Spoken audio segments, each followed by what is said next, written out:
Hello students, welcome to Ritika classes. आज हमारा CBSE का फर्स्ट क्वेश्चन है।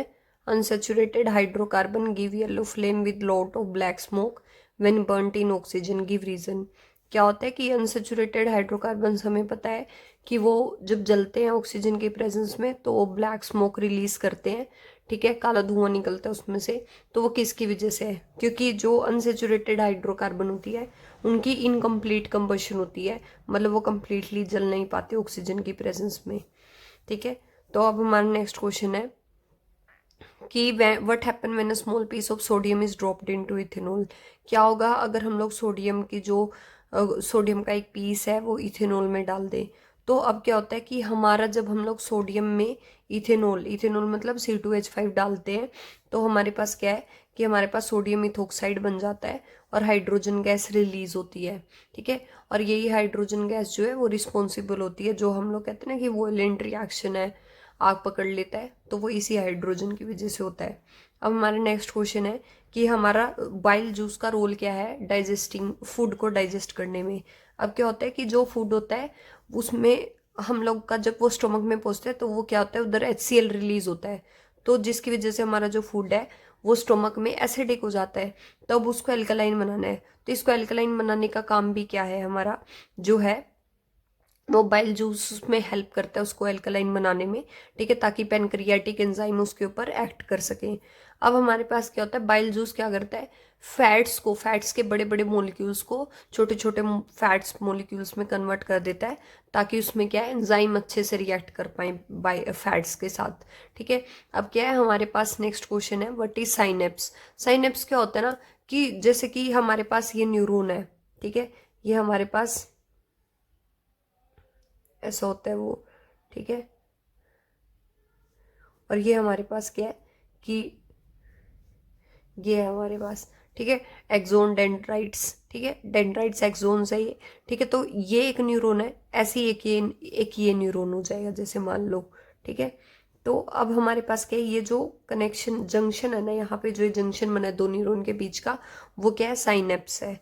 अब हमारे पास क्या है, रिफ्लेक्स एक्शन क्या होता है। कभी कभी होता है हमारे को, मान लो हमारा गर्म पानी के साथ हाथ लग गया, तो अब हमने वो हाथ अचानक से पीछे हटा लिया, तो फिर वो क्या है, वो रिफ्लेक्स एक्शन है कि हमने क्या है कि हम लोगों ने एक किसी भी पर्टिकुलर चीज के लिए एक तरीके से जल्दी से रिस्पॉन्स दे दिया, ताकि हम लोग क्या है उस चीज से, अब देखो मैंने हाथ जल्दी हटा लिया तो मेरा हाथ जलने से बच गया। तो हम लोगों का क्या है, ये रिफ्लेक्स एक्शन होता है कि एक हम लोग कोई रिस्पॉन्स दे रहे हैं किसी के लिए। ठीक है, जैसे गर्म पानी के लिए हमारी बॉडी ने रिस्पॉन्स दिया, अचानक से दिया, दैट इज रिफ्लेक्स एक्शन। ठीक है, इसलिए इसको बोलते हैं सडन इनवॉलेंट्री स्पॉन्टेनियस रिस्पॉन्स। ठीक है, अब हमारे पास क्या है, नेक्स्ट क्वेश्चन है, how is the process of pollination different from fertilisation.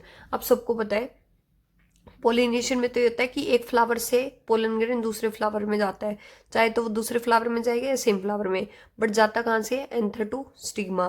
ठीक है, पोलन ग्रेन का ट्रांसफर होना एंथर टू स्टिग्मा क्या है, पोलिनेशन है।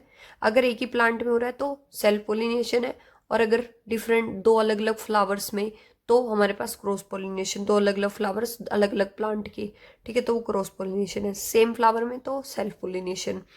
और फर्टिलाइजेशन में क्या होता है, हमें पता है कि हमारे पास जो ह्यूमन बींग्स में फर्टिलाइजेशन होती है, जो मेल गैमेट होता है और फीमेल गैमेट होता है, उन दोनों के फ्यूजन को क्या बोलते हैं, फर्टिलाइजेशन कहते हैं। ठीक है, फर्टिलाइजेशन से हम लोगों को पता है कि हमारा जाइगोट बन जाता है। ठीक है, देन फिर हमारा क्या है, एम्ब्रियो। ठीक है, उसके बाद पूरा एक नया इंडिविजुअल हो जाता है। ठीक है, अब देखिए नो, नेक्स्ट क्वेश्चन देखिए, no two individuals are absolutely alike in a population. मतलब एक पॉपुलेशन में क्या होता है, दो इंडिविजुअल मतलब दो लोग एक जैसे नहीं होते। क्या ये बात सच है? ठीक है, हाँ, क्योंकि हमारे पास क्या होता है, दो इंडिविजुअल के अलग अलग DNA होते हैं। ठीक है, DNA की फुल फॉर्म मैंने आपको बताई थी, डीऑक्सीराइबोन्यूक्लिक एसिड होता है। ठीक है, क्योंकि उनके अलग अलग DNA है तो वो कभी भी दो इंडिविजुअल एक जैसे नहीं हो सकते। ठीक है, अब हमारे पास क्या है, नेक्स्ट क्वेश्चन है, व्हाट इज हेरिडिटी। अब हम लोगों को पता है कि जो पेरेंट्स के जैसे उनके चाइल्ड दिखते हैं, तो हमारे पास क्या होता है उसमें क्योंकि पेरेंट्स से ऑफस्प्रिंग में मतलब बच्चे में कैरेक्टर्स आए होते हैं, तो उस प्रोसेस को क्या कहते हैं, हेरिडिटी कहते हैं। ठीक है, तो हमारे पास हेरिडिटी क्या होता है, कैरेक्टर्स पास होना, जैसे कि नाक ऐसी होगी या फिर नोज ऐसे होंगे। ठीक है, तो ये जो कैरेक्टर्स होते हैं, ये कैरेक्टर जब पेरेंट्स से ऑफस्प्रिंग में ट्रांसफर होते हैं, उसी प्रोसेस को हेरिडिटी कहते हैं। अब हमारे पास जो नेक्स्ट क्वेश्चन है, नेक्स्ट क्वेश्चन आपको दिख ही रहा होगा, लाइट से है।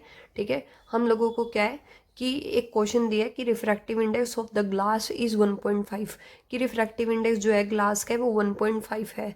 What is the meaning of this statement in relation to the speed of light. देखो क्वेश्चन बहुत ना ट्रिकी सा लग रहा है स्टेटमेंट से, बट बहुत आसान है। रिफ्रैक्टिव इंडेक्स, देखो रिफ्रैक्टिव इंडेक्स क्या होता है, रिफ्रैक्टिव इंडेक्स होता है speed of light in air अपन में स्पीड ऑफ लाइट इन कोई भी मीडियम हुआ। ठीक है, अब यहाँ पे हम लोगों को इन्होंने कौन सा मीडियम दिया है, ग्लास दिया है। ठीक है, तो हम लोग एक तो एयर होता है, ठीक है, दूसरा जो मीडियम रख लेंगे जिसके रिस्पेक्ट में दिया उन्होंने ग्लास दिया है। ठीक है, रिफ्रैक्टिव इंडेक्स की इन्होंने वैल्यू दी है 1.5। ठीक है, तो ये हमारा एन क्या होता है, रिफ्रैक्टिव इंडेक्स 1.5। ठीक है, अब हम लोग इसको आगे लेके चलेंगे, तो रिफ्रैक्टिव इंडेक्स क्या है, 1.5 है, speed of light in glass नीचे है। ठीक है, तो ये डिवाइड में, तो इधर आके मल्टीप्लाई में, मतलब कि speed of light in glass into में 1.5 is equal to speed of light in air.